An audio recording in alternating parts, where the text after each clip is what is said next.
A poor single dad let a strange girl stay for one night, never knowing she was the daughter of a millionaire. He only meant to open the door for someone shivering in the cold rain. He didn't ask her name, he didn't expect a thank you, and he certainly never imagined that this girl would turn his entire world upside down with a truth no one could have seen coming. What seemed like a small act of kindness became the beginning of a story about fate, choices, and a kind of love that money could never buy. If you're someone who believes in stories that touch the heart, let me know where you're watching from. And don't forget to hit that subscribe button so you never miss the next heartwarming story. That night, Cedar Falls was soaked in rain, not the kind that lashes down in fury, but a cold, steady drizzle, as if the sky itself was holding back a sorrow too heavy to name. Ben Carter walked slowly through the familiar intersection after his late shift. The dim glow of the street lamps reflected off his high-visibility jacket, making his figure stand out against the quiet streets. He was on his way home to the small house where his daughter Maisie was surely fast asleep. But something at the corner made him stop. A girl huddled beneath the awning of an old laundromat, soaked to the bone. Her hair hung in tangled clumps. Her thin jacket clung to her like a second skin. She didn't beg, didn't cry, didn't even look around for help. She just sat there in silence, like someone far too used to being forgotten by the world. Ben kept his distance. He didn't approach, but he called out gently, his voice just loud enough to rise above the rain. "It's late. You shouldn't be out here alone." The girl looked up, startled, her eyes wide, not angry, but guarded.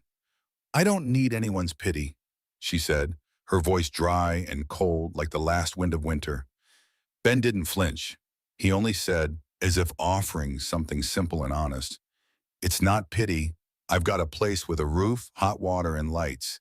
If you need somewhere to rest until morning, there's a couch." She said nothing. Her gaze stayed fixed on the dark stretch of street beyond. Her shoulders trembled slightly, one arm wrapped around the other like she was holding herself together. And then without a word, she nodded, just once, softly but sincerely. Not because she trusted him, not quite because she felt safe, but because sometimes a person just needs a place to breathe, even if only for a night. They walked side by side, not speaking. When they reached the house, Ben opened the door and turned on a warm yellow light. "Shoes off on the mat," he said softly. "Couch is yours tonight. There's a blanket in the cupboard. Bathroom's on the right. Takes a while for the water to heat up, but it will." She nodded again, a little quicker this time. Ben placed a mug of hot water on the table along with a handwritten note. "If you need to call someone, there's a landline on the wall. Please don't open the bedroom door. My daughter's a light sleeper." The girl, Sophie, sat down, wrapping her hands around the cup. The warmth crept slowly into her frozen fingers. A small house, a stranger, no questions, no judgment, just an open door. And sometimes kindness doesn't need to be more than that. The morning light filtered through the curtains, gentle as a hand, soothing after a stormy sleep. Sophie opened her eyes, momentarily unsure of where she was. A thin blanket lay across her body, a cup of water, now cold, rested on the table, and a faint, warm scent lingered in the air. Everything felt unfamiliar, yet not frightening. Just seconds later, she remembered. She was on the sofa in a small house, the one where a man named Ben had opened the door to her the night before. A burst of laughter rang out from behind the partition wall. A small, chiming voice followed, bright as wind chimes. "Dad, the eggs are burning!" Sophie sat up, ran a hand through her tangled hair, and stepped quietly toward the sound. In the tiny kitchen, a little girl around 6 with softly curled hair was standing on a wooden chair, wielding a wooden spoon like she was commanding the universe. Beside her stood Ben, holding a frying pan, his expression somewhere between embarrassed and patient. The girl turned around when she noticed Sophie. Her wide eyes grew even rounder, then lit up as if she'd just seen something wonderfully exciting. "Are you the princess who slept on the sofa?" she asked, her innocent voice making Sophie laugh. A real laugh, unforced and free. "I suppose I am," Sophie replied, crouching down to meet her gaze. "And who might you be?" "Maisie, 6.5, the girl declared proudly. "Dad said a girl got caught in the rain, so he let you stay over. Just like a fairy tale. The only thing missing is a talking cat." Ben turned, his cheeks red from the egg mishap. "We're attempting breakfast," he said, "but we may need a rescue team." Sophie glanced around the kitchen and hesitated. "I'm not exactly a great cook, but I can help clean up the chaos." "Good enough," Ben grinned. "In this house, as long as nothing explodes, you are qualified." The three of them maneuvered through the small space. Maisie spread butter on toast, her hands covered in crumbs, as she hummed an unrecognizable tune. Ben gave the eggs another try. This time they were only slightly burned. Sophie fumbled with the pancake batter, spilling a bit on the floor, which sent Maisie into a fit of giggles. "It's okay," she said, handing Sophie a napkin. "Dad spills stuff all the time." Sophie looked at the little girl, then at Ben. She didn't know why her eyes stung a little. Maybe it was because she wasn't used to kitchens. Or maybe it was because, in all her life, she'd never felt like she belonged in one. They sat down around the small wooden table. The eggs were a bit salty, the pancakes slightly burnt, and the orange juice was probably the only perfect thing, but no one complained. Ben chewed thoughtfully and said with mock seriousness, "I think this might be the best breakfast all week." Sophie raised an eyebrow. "It's only Tuesday." Ben winked. "Exactly, the rest of the week doesn't stand a chance." Maisie nodded solemnly, as if that was the most obvious truth in the world. Sophie giggled, then realized she'd laughed more in the past hour than in the entire month before. And in that moment, in a kitchen filled with the scent of burnt butter and the chatter of a child, Sophie began to understand family isn't the place you were born into. It's the place where you're seen, where you're heard, and where someone pulls out a chair for you at the table, even when all you bring with you is a pair of rain-soaked shoulders.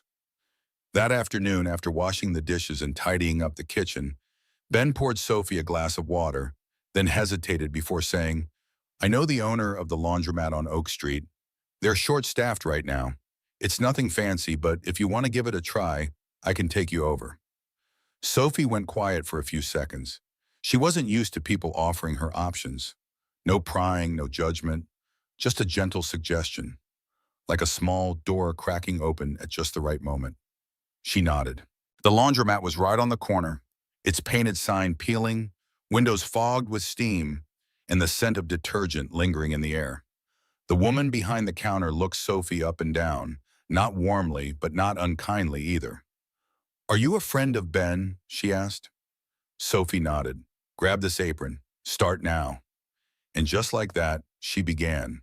No paperwork, not many questions, just a mountain of towels, uniforms, and the constant hum of dryers spinning like wheels that never stop. The afternoon passed in the aching strain of her arms. Soap worked its way under her nails. Heat flushed her cheeks.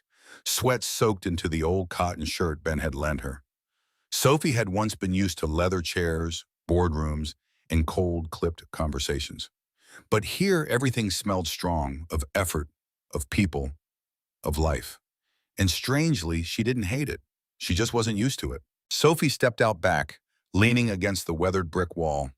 The wind slipped through a crack and dried the sweat-matted strands of hair clinging to her forehead.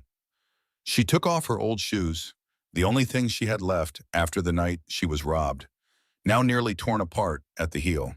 Her soles burned. A blister had risen on her big toe. She wanted to give up, not because she was weak, but because, for the first time in her life, she was truly standing on her own 2 feet. The next morning, when she opened the door and stepped out onto the porch, she saw a pair of shoes. Bright white, simple, unbranded, new but not flashy, and most importantly, her size.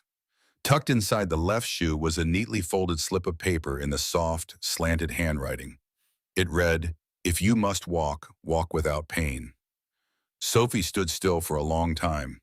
The morning breeze whispered through the porch rafters. Sparrows chirped quietly on the power lines. And there, in the midst of an ordinary morning with nothing remarkable, was the quietest gift she had ever received. No sender's name, no explanation, just someone who had seen her. And in a world where everything usually comes with conditions, sometimes a pair of well-fitting shoes is the gentlest way of saying you deserve kindness, even if you've never known how to receive it. That night, the wind in Cedar Falls blew stronger than usual. There was no rain, but the chill crept through every seam of clothing, making people hunch their shoulders as they stepped outside. Ben was loading clean laundry into the back of his old truck, each bag neatly folded and labeled with the names of familiar clients. Sophie stood nearby, clutching her thin coat tightly around her. She hadn't had the chance to change yet. "Are you sure you want to come?" Ben asked as he tied the last strap. "It's almost midnight." Sophie nodded. "I want to see how you work. At the very least, I don't want to always be the one being helped." Ben smiled. He didn't say anything else. The truck rolled through quiet, narrow streets. Streetlights stretched out like pale golden threads across the dark night. They stopped at a few homes, dropped off clothes, knocked softly, and moved on. No one opened the door, but sometimes from behind a curtain, a pair of eyes peeked out, then gently closed again. When they reached house number 15, Ben pointed toward the porch. "Want to give it a try? It's a light one." Sophie nodded, took the bag into her arms, and stepped out of the truck. She placed the bag carefully on the doorstep, about to turn around when a loud bark rang out from the backyard. A large, shaggy dog suddenly charged toward her from behind the fence. The gate was ajar. She had no time to react. Panic seized her. She stumbled over the edge of the curb, her ankle twisting sharply as she fell hard to the ground. Her hands scraped against the rough cement, burning with pain. Ben's footsteps came thundering behind her. "Back up!" he shouted as the dog lunged closer. The animal halted just before reaching her, then turned back into the yard as if it had simply been doing its job. But Ben was already kneeling at Sophie's side, the panic in his eyes impossible to hide. "Are you okay?" His voice was hoarse, his hands trembling as they reached for her shoulders. Sophie forced herself upright, swallowing the sharp ache in her ankle. "It's fine, just a little scraped up." Ben didn't answer. He looked at her, then bowed his head, pressing his hand to his forehead, breathing hard as if he'd just come through something terrifying. "I told you to wait in the truck," he murmured. "I thought I could handle it," she said softly, shivering from the cold. He didn't yell, didn't scold, but when he turned away, Sophie saw his shoulders tense. His anger wasn't from annoyance. It was from fear. Fear she'd gotten hurt. Fear something could have happened. Not out of duty, not out of obligation, but simply because he cared. She sat quietly for a moment, then said in a low voice, "No one's ever yelled at me because they were scared I'd get hurt." Ben turned back to her. His gaze softened. He didn't speak, just quietly opened the truck door, helped her in, and closed it gently as if she were something fragile. And in that moment, as she pressed a hand to her burning scrape, her tears began to fall. Not from the physical pain, but because, for the first time, someone truly cared about her. Not because of who her father was, not because of any role she played, but simply because she was herself. The next morning, sunlight spilled gently through the windows of the laundromat on Oak Street. Sophie stood behind the counter, her hands swiftly folding white towels into neat stacks. There were fewer customers today, and she was grateful for that. Her ankles still ached slightly from the fall the night before, but that wasn't what weighed heaviest on her heart. Ben hadn't mentioned what had happened, but from the look in his eyes, Sophie knew he was still thinking about it. Not with blame, just with quiet concern. As she opened a laundry bag from an unfamiliar customer to begin sorting, Sophie froze. Nestled near the top of the pile, between layers of towels and button-down shirts, was something that caught the light. A necklace, delicate, fine, and beautifully crafted. She held her breath. It was the sapphire pendant, the teardrop-shaped gem, crystal clear, set in a band of white gold, so fine it looked like it melted into the skin. She'd thought she had hidden it well, tucked deep inside the lining of her travel bag, but somehow it had ended up here before she could put it away. A low voice spoke from behind. "That," Ben stepped forward, his eyes locked onto the necklace in her hand, then lifted slowly, shifting from surprise to quiet confusion, "isn't something a homeless person usually carries." There was no anger in his tone, just stillness and the unmistakable sense that something important had just changed. Sophie didn't speak right away. She tightened her fingers around the chain, then slowly laid it on the counter. "You're right," she exhaled softly. "It's not." Ben waited. No pushing, no pressure. "I'm Sophie Blake," she said, her eyes no longer meeting his. daughter of Richard Blake, CEO of Blake Holdings. The silence that followed stretched longer than expected. Then why are you here? Because I don't want to be there anymore, she replied, her voice barely above a whisper. I was tired of being watched, controlled, turned into the person everyone expected. I ran away, changed my SIM card, threw away my wallet, kept only a few things like that necklace. It used to belong to my mom. Ben said nothing. He just looked at her, as if trying to reconcile the girl who'd shared breakfast with him these past few mornings, who had hobbled on a bleeding ankle, who had scrubbed towels in steaming basins of water. I wasn't trying to fool you, she added. I just didn't know when I'd trust someone enough to tell them. Holding something back is still a kind of lie, Ben said quietly, not accusing but unable to hide the sting of disappointment. Before Sophie could respond, the shop's bell chimed. A stranger stepped in, wearing a leather jacket and a low-brimmed cap. He didn't look at anyone. He simply raised his phone and, with a sharp click, took a photo. Got it, he muttered. 5 days missing, and here she is, folding towels in a laundromat. Sophie went pale. Ben immediately stepped between her and the camera. Who are you? Just someone who got hired, the man said with a smirk. Her father wanted to know where his daughter was. Pays very well for that kind of info. Ben's jaw tightened. Leave now. You can't stop this, the man replied, backing toward the door, still snapping photos. A girl like her, she can't hide forever. As the glass door clicked shut behind him, Sophie collapsed onto a wooden chair, burying her face in her hands. Ben stood there frozen, not because of who she was, but because he knew someone had just stolen the only sense of safety she'd just begun to find. It rained again. Not like the first night they met, no sudden downpour, but a steady, lingering drizzle, as if the sky itself mourned something about to be lost. After the unexpected photos at the laundromat, Ben didn't wait. He took Sophie home, told her to pack quickly, only what was truly necessary. Then he made a call next door to an elderly woman with silver hair and a voice soft as linen, someone always ready with open arms when needed. Maisie's staying with Ms. Green tonight, Ben said, throwing on his old raincoat. She's got hot chocolate and comic books. She'll be fine. Sophie nodded, but in her heart, nothing felt fine. They got in the truck. Streetlights smeared golden streaks across the fogged windshield. Sophie sat beside him, clutching a small bag to her chest like it held everything left of her life. A life that, from this moment, could veer into something entirely unforeseen. Ben didn't ask if she was ready, didn't tell her what she should do. He just drove, his fingers gently tightening around the wheel, his eyes steady and still, like puddled water in the night. But when the truck turned back onto the small street, they both froze. A sleek black car was parked directly in front of Ben's house, its headlights blazing, splitting the darkness in two.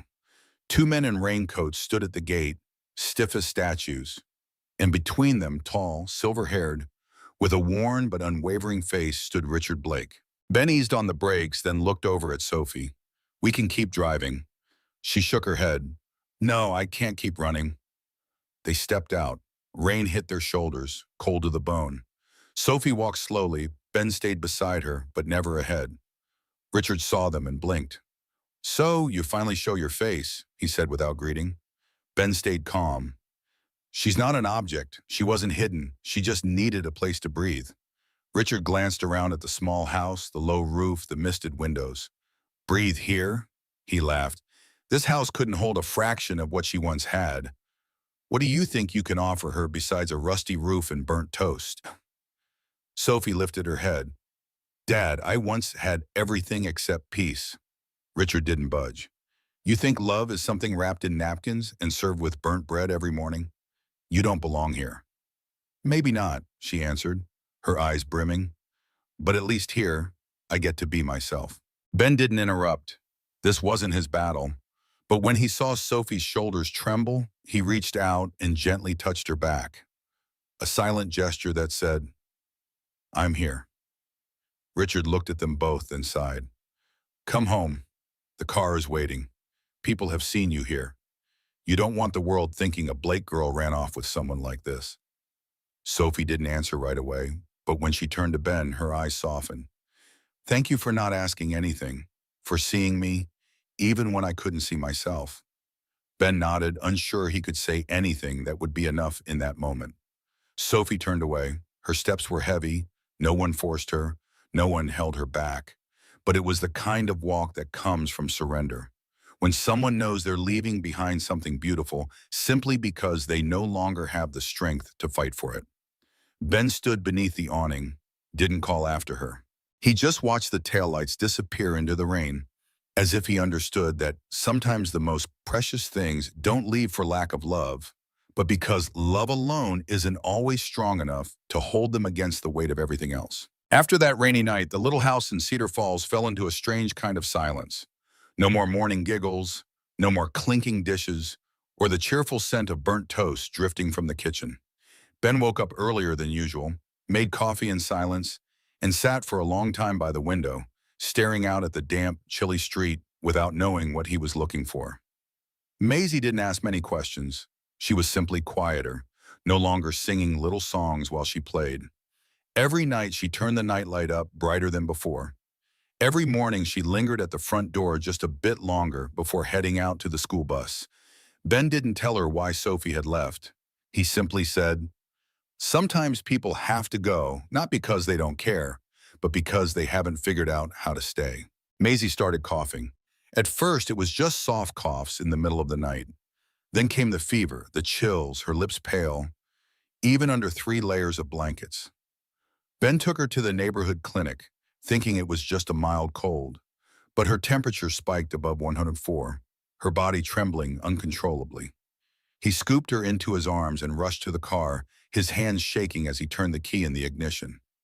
The Cedar Falls Central Hospital glowed under harsh white lights. Sirens blared. Names were called over the PA system. The cold, sterile hallways made Ben feel like his heart was splintering, piece by piece. A nurse received Maisie, wheeling her into the emergency room while Ben sat in the waiting area, still clutching her small backpack. Inside was a worn, yellow stuffed bear. A financial officer approached, clipboard in hand. "We need to confirm a deposit, around $6,000, to begin testing and IV fluids." Ben stood frozen as if punched in the chest. He pulled out his wallet, counted a few crumpled bills, 130 in total. "Is there a way to split it up?" "I'll pay in installments. I work 2 jobs." The woman looked at him, not unkindly, but with the familiar expression of someone used to moments where no miracle comes. "I'm sorry, it's policy." And then a voice rang out from the end of the hallway. "I've got it." Ben turned sharply. Sophie stood there, rain dripping from her hair, her dark coat soaked with droplets like she'd run across the entire town. She didn't wait for a reaction, stepped up to the desk, pulled a card from her wallet, and laid it down. "Bill all treatment costs under my name. Room fees, meds, tests, everything." The clerk looked up. "Are you a relative of the patient?" Sophie glanced at Ben, then back. Her voice was soft but steady. "I'm connected, not by blood, but by heart." Ben couldn't say a word. He just looked at her as if in a place that felt numb and indifferent. Someone had come back, not out of duty, not out of obligation, but because she simply couldn't stay away when part of her had never truly left. When the doctor announced that Maisie's condition had stabilized and she could be discharged in a few days, Ben finally exhaled, like he'd only been breathing halfway for days. But Sophie quietly stood, meeting his eyes with a gentle gaze that made no promises. Sophie returned to Minneapolis.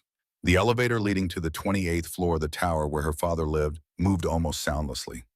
Only the faint beat of her heart accompanied her, steady and sure, like her footsteps. When the doors opened, the hallway stretched long, its marble floors gleaming, recessed lighting casting a soft glow, and the air so unfamiliar it felt cold. Her father, Richard Blake, stood by the window. The floor-to-ceiling glass offered a panoramic view of the autumn city, skyscrapers glazed in the silver sheen of the late afternoon sun. He didn't turn when he heard her approach. "I figured you'd come back," he said, his voice not raised, but still laced with the power forged from years atop the business world. "I didn't come back," Sophie replied gently. "I came to talk." Richard turned. His eyes flicked quickly over her loosely tousled hair, her worn shoes, and the eyes that no longer held fear. "Your little game has gone on long enough, Sophie. You have an entire future laid out, secure, respectable, and worth being proud of. Don't throw it away over a whim. Sophie stepped fully into the room, not sitting, only standing before him. I'm not throwing anything away. I'm doing something you never allowed me to do, choosing myself. Richard frowned. You don't understand. Real life isn't some fairy tale about love and burnt toast. You need more than that. You deserve more. She smiled faintly. You think I deserve this penthouse? Luxury cars, stock shares, and cocktail parties full of people who don't actually care. I used to think so too. But now I know. I just want a place where someone makes me breakfast in the morning, even if it's simple. A place where I'm heard, even when I don't say a word. Richard fell silent, his face flickering with something, uncertainty maybe, but he still didn't soften. You'll regret this, he said slowly. You'll grow tired of not having enough, of holding nothing in your hands, of no one looking at you with reverence. Sophie drew a deep breath. I used to have everything, Dad, but no one ever looked at me like I was worth loving, just for being me. In Cedar Falls, I have that, and I'm going back. Richard stared at her for a long time, so long the air itself felt heavier. Finally, he said, that man, he can't give you anything lasting. He can't protect you. He already did, Sophie answered, eyes steady on his. Not with money, but with presence, and that's the only thing I need. She turned and walked away, no regret, no guilt, each step lighter than the last. And for the first time in her life, Sophie wasn't leaving to run away. She was leaving to return. The morning sky over Cedar Falls was unusually clear. Pale clouds stretched across it like ribbons of silk, and sunlight spilled gently over the front steps of the house. Ben stood in the kitchen, wearing a faded gray t-shirt, a spoon in hand as he stirred pancake batter. On the table, a bowl of freshly washed strawberries waited, and Maisie sat cross-legged, busy decorating her lunchbox with stickers. The house had slowly settled back into its usual rhythm, but something in Ben's eyes hadn't quite found peace. He still glanced out the window now and then, as if waiting for something or someone. The knock came just as he flipped the first pancake, soft, even, patient. Ben wiped his hands on a towel and walked to the door. Sophie stood there. Her hair was neatly tied up, a light jacket wrapped around her, a brown paper bag held gently in her arms. Her eyes were red-rimmed, but not tired, just full of feeling. For Maisie, she said, holding out the bag, blueberry muffins, real ones, no preservatives. Ben took the bag, but hadn't yet found his words. Sophie looked at him, then spoke gently, each word slow and carefully chosen. I'm not here to ask for a place to stay, and I'm not here to say goodbye. She swallowed softly, then continued. I'm here to say if there's still space, not just in this house, but in your life, then I want to stay. Not just tonight, but forever. Ben stood still. His heart skipped, then came back stronger, fuller than ever. He couldn't speak. He just looked at her as if trying to believe the person standing in front of him was really back. The soft sound of little footsteps came from the hallway. Maisie peeked her head around the door, still half asleep. Miss Sophie, she squealed, then ran out, her tiny bare feet pattering across the wooden porch. Sophie knelt down, opened the bag, and held out a muffin. I brought these because someone once told me muffins taste best when they're shared. Maisie threw her arms around Sophie's neck. Are you staying for good? Sophie looked up, eyes brimming. She turned to Ben, and this time his eyes no longer held hesitation. She smiled. Yes, for good. No fireworks, no grand declarations, just an ordinary morning with muffins, a child's quiet laughter, and the softest promise a heart can make. I'm not leaving again. 2 months after that morning on the porch, Cedar Falls woke to the scent of fresh pastries and soft laughter dancing in the early breeze. On the corner near the Central Park, a pale blue breakfast truck nestled beneath the trees, its white-striped canvas awning fluttering gently. A simple wooden sign carved with the words, Carter's Corner, breakfast from the heart. Ben stood behind the counter, flipping burritos, his eyes half on the customers, half on Sophie as she poured coffee across the way. And Maisie, wearing a tiny striped apron, carried a basket of sun-shaped stickers, handing them out to the younger guests with a proud voice that declared, "Have a great morning," like a true little owner. In the rain-soaked streets of Cedar Falls, Ben Carter, a single dad, opened his door to Sophie, a shivering stranger, offering her a couch and a mug of hot water with no questions asked.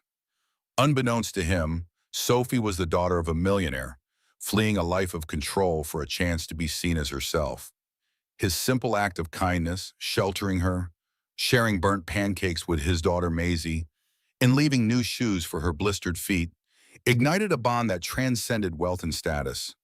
When Sophie's identity was revealed and her father's world threatened to pull her back, it was Ben's unwavering presence and her courage to choose authenticity that built a new family, complete with a breakfast truck filled with love and laughter. This story teaches us a profound lesson. True kindness, given without expectation, can transform lives and create homes where none existed. In a world often divided by wealth or circumstance, Ben's open door and Sophie's choice to return remind us that love and belonging are built on seeing someone's heart, not their title. It's a call to offer compassion freely, to embrace vulnerability, and to trust that even the smallest gestures, a pair of shoes, a shared meal, can forge lasting connections. Their journey from a rainy night to a sunlit morning shows that family is chosen, not inherited, and that home is wherever love resides. If this story warmed your heart, share in the comments. Has a simple act of kindness ever changed your life? Tell us where you're watching from and if you believe in choosing your own path.